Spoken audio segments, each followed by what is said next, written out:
Have you ever thought about getting remarried but wondered if you're making the right choice? Marriage later in life is a completely different experience than when you were younger. And there are some truths that people often overlook until it's too late. Whether you've been single for a while, recently, divorced, or even widowed, remarriage comes with unique challenges that can affect your finances, relationships, and overall happiness in ways you may not have considered. In this video, we're going to uncover 5 essential truths that you need to know before remarrying after 60. These insights might just change how you view love, commitment, and long-term security at this stage in your life. Too often, people rush into remarriage without thinking about how it could impact their future. And later, they find themselves dealing with unexpected stress and complications. But when you have the right knowledge, you can make the best decision for yourself, one that brings fulfillment, peace, and stability.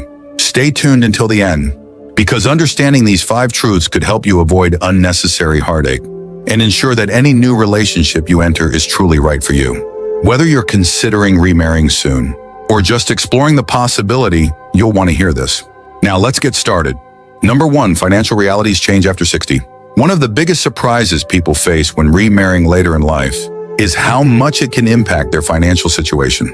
Many assume that getting married again is simply about love and companionship, but the reality is that marriage is also a legal and financial commitment. If you're not careful, it can affect your retirement savings, social security benefits, pensions, and even what you leave behind for your children or loved ones. The last thing you want is to enter a marriage believing it will make life easier, only to realize later that it has complicated your financial future in ways you never expected. One major consideration is how remarriage affects Social Security benefits. Many people don't realize that if you are receiving benefits based on a former spouse's work record, those benefits may be reduced or even eliminated once you remarry.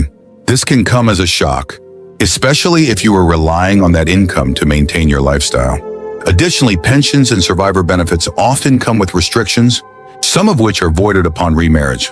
If you or your partner receive pension payments, it's worth reviewing the terms carefully before making any decisions. Beyond government benefits, there's also the issue of retirement, savings, and estate planning. When you marry, your financial situation is no longer just about you. It now involves another person's assets, debts, and spending habits. Even if you and your new spouse keep separate bank accounts, state laws may impact how assets are divided in the event of a divorce or passing. If you have children or grandchildren, you'll also want to consider how a new marriage affects their inheritance. Many people assume they can simply leave their assets to their kids as planned, but remarriage often changes legal rights regarding property and wealth distribution. Take Robert, for example, a 72-year-old who remarried after being widowed. He had always assumed that his children would inherit his estate, but after his remarriage, he learned that his new wife had legal claims to his assets, which meant his children could end up receiving less than he originally intended. He had to navigate difficult conversations and legal changes to ensure that everyone he cared about was protected. If you're considering remarriage, take the time to talk to a financial advisor or an estate planner. Make sure you understand how it will impact your financial situation, your retirement, and any assets you plan to pass down. These conversations may not feel romantic, but they are essential for protecting your future. Number 2, family dynamics can get complicated. When you remarry later in life, you're not just blending 2 lives, you're blending families, histories, and expectations. And while love might bring 2 people together, family relationships can introduce complexities that many don't anticipate. Unlike younger couples who are building a life from the ground up, people over 60 often come into a new marriage with adult children, grandchildren, and decades of established family dynamics. These relationships don't always merge as smoothly as you might hope. One of the biggest challenges is how adult children react to a new marriage. Even if they want you to be happy, they may struggle with feelings of loyalty to your previous spouse, or worry about how this new relationship will affect family traditions, finances, or inheritance. Some may welcome your new partner with open arms, while others may feel resentment, suspicion, or even concern for your well-being. These emotions are completely natural, but if they aren't handled with care, they can create lasting tension that affects not just your marriage, but your entire family. Beyond children, relationships with grandchildren can also shift. If you've spent years being the primary grandparent figure in their lives, introducing a new spouse can feel like a disruption to them. Some may embrace it, while others may need time to adjust. The same goes for your new spouse's family. If they have children or grandchildren of their own, blending. Traditions and expectations can take patience and understanding. Another factor to consider is how remarriage affects inheritance and financial matters. It's not uncommon for children to worry that a new spouse might change existing wills, alter financial plans, or even receive a portion of what they assumed was meant for them. And while money may not be the focus of your new relationship, it's often an underlying concern for family members. Some conflicts arise not because of greed, but because children want to ensure that their parents' legacy is honored the way it was originally intended. Take Susan, for example. At 68, she remarried after being single for over a decade. She assumed her children would be happy for her, but instead she found herself navigating uncomfortable conversations about inheritance, holiday traditions, and even where she would live. While she knew her kids loved her, she quickly realized that her new marriage required open discussions and reassurances to maintain harmony within the family. If you're considering remarriage, take time to talk with your family. Be open about your intentions, listen to their concerns, and set clear expectations about what will and won't change. It may take time for everyone to adjust, but addressing these concerns early on can prevent misunderstandings and resentment later.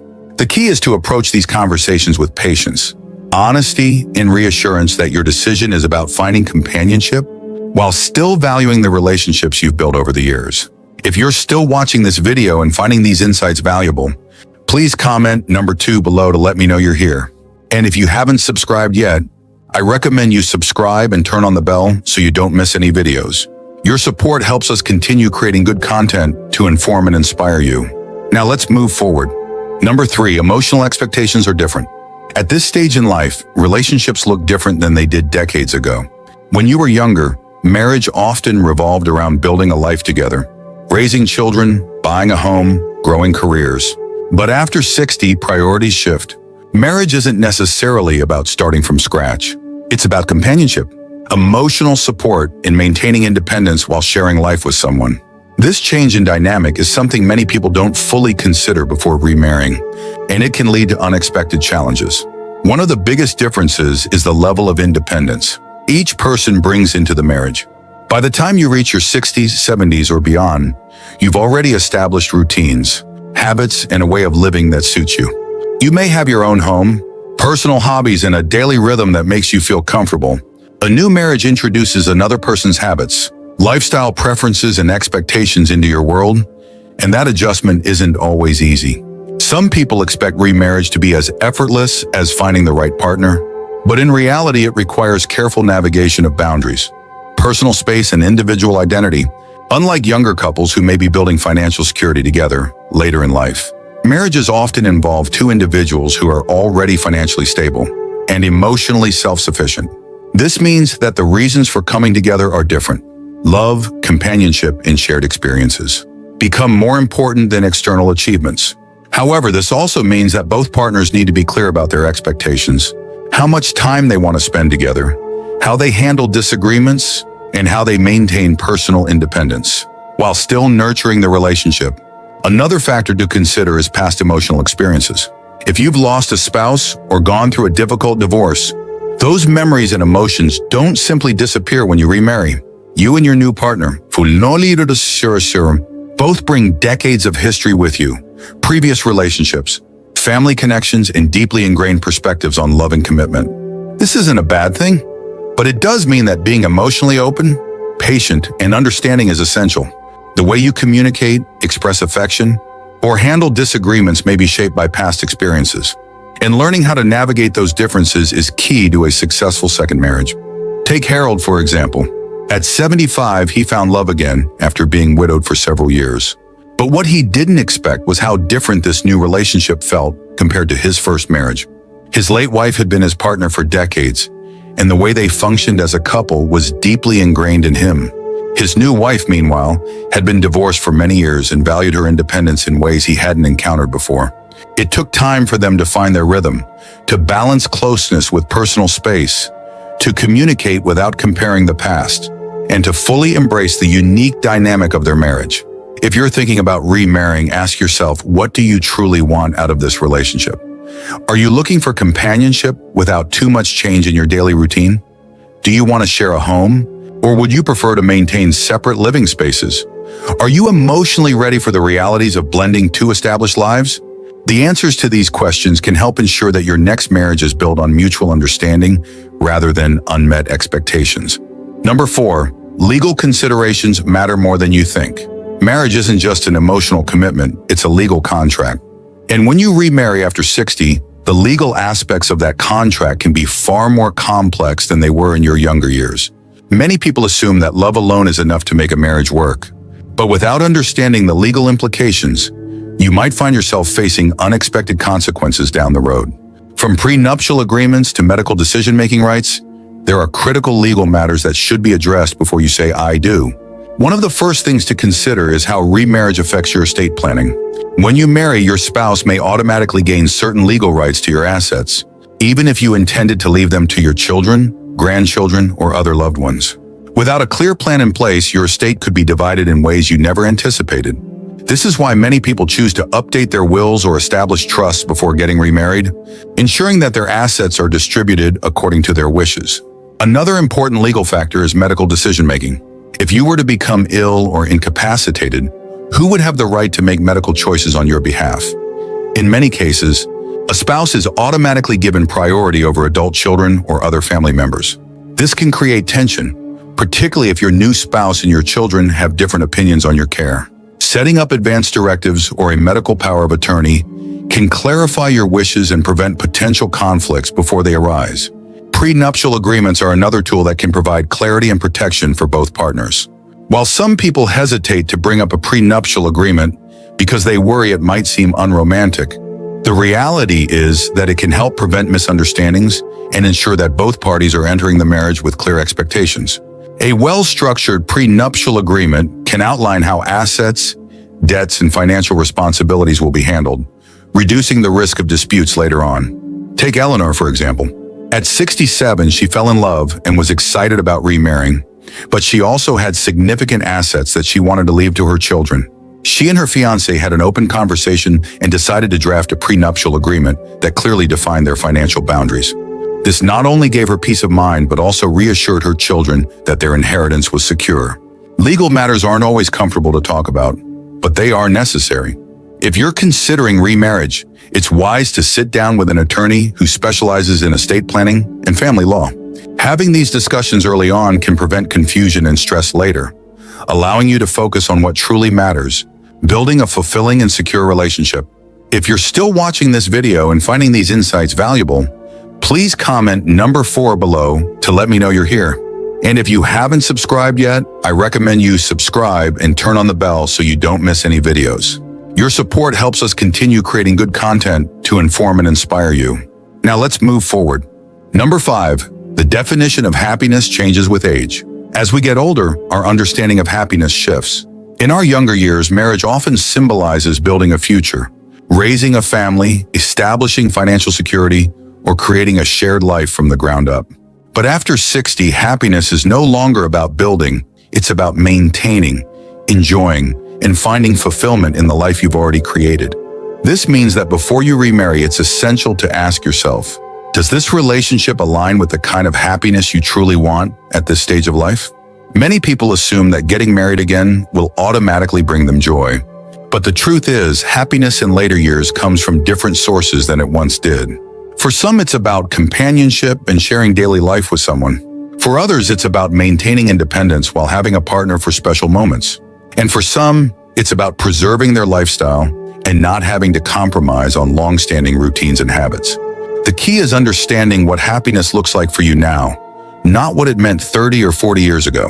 One of the biggest mistakes people make when remarrying after 60 is assuming that love alone will solve loneliness. While companionship is a beautiful thing, it's important to recognize that personal fulfillment comes from within. If you aren't happy on your own, a marriage won't necessarily change that. In fact, entering a marriage with the expectation that it will complete you can lead to disappointment, especially if the realities of sharing your life with someone feel more restrictive than you expected. Another thing to consider is lifestyle compatibility. At this stage in life, you likely have well-established routines, how you spend your mornings, how you like to travel, even how you manage your social life. If your new partner has a drastically different way of living, It could create friction rather than happiness. Some people are more spontaneous, while others prefer structure. Some enjoy quiet evenings at home, while others thrive in social settings. If you and your potential spouse aren't aligned in these ways, it's worth thinking about how much you're willing to adjust, or if those adjustments would ultimately make you happier. Take Frank, for example. At 72, he met someone wonderful and quickly remarried, believing that companionship would fill the void of his previous marriage. But as time went on, he realized that his new wife had very different expectations. She wanted to travel frequently, while he preferred staying close to home. She was highly social, while he cherished quiet time. While they cared for each other, they struggled to find common ground. And Frank often felt like he had lost some of the freedom and comfort he had valued in his single years. Before you remarry, take time to reflect on what truly makes you happy. Do you want a traditional marriage where you share everything? Or would you prefer companionship with personal space? Would you be happier living separately, but maintaining a committed relationship? There is no right or wrong answer, only what feels right for you. The most important thing is to ensure that any decision you make supports your long-term happiness, rather than disrupting the peace and fulfillment you've already built in your life. Final thoughts. As we wrap up this video, take a moment to reflect on what we've covered. Remarrying after 60 can be a wonderful experience, but it's also a decision that comes with important realities. Ones that too many people overlook until they're already in the middle of it. From financial considerations to family dynamics, emotional expectations, legal implications, and your own personal definition of happiness. These are all factors that deserve careful thought before making such a life-changing commitment. The truth is, marriage at this stage of life isn't about following old traditions. It's about making a choice that truly serves you. Some people find deep fulfillment in remarrying, while others realize that they're happiest maintaining their independence or exploring alternative forms of companionship. The most important thing is that whatever path you choose, it aligns with your values, your lifestyle, and your long-term well-being. If today's video has given you something to think about, I encourage you to take your time before making any decisions. Have the necessary conversations with your loved ones, seek financial and legal guidance, and most importantly, listen to your own needs. There's no rush. This stage of life is about embracing what makes you truly happy, not what others expect or what society tells you is normal. Thank you for joining us today. We'd love to hear from you. Leave a comment below and share one thing you learned today and how you plan to use it in your life. Your thoughts are important to us, so don't hesitate to share them. Reading your comments gives us great motivation and encouragement. If you enjoyed this video and found it helpful, please like, subscribe, and share. Your support helps us continue creating good content to inform and inspire you. Thanks for watching, and we look forward to seeing you in the next video.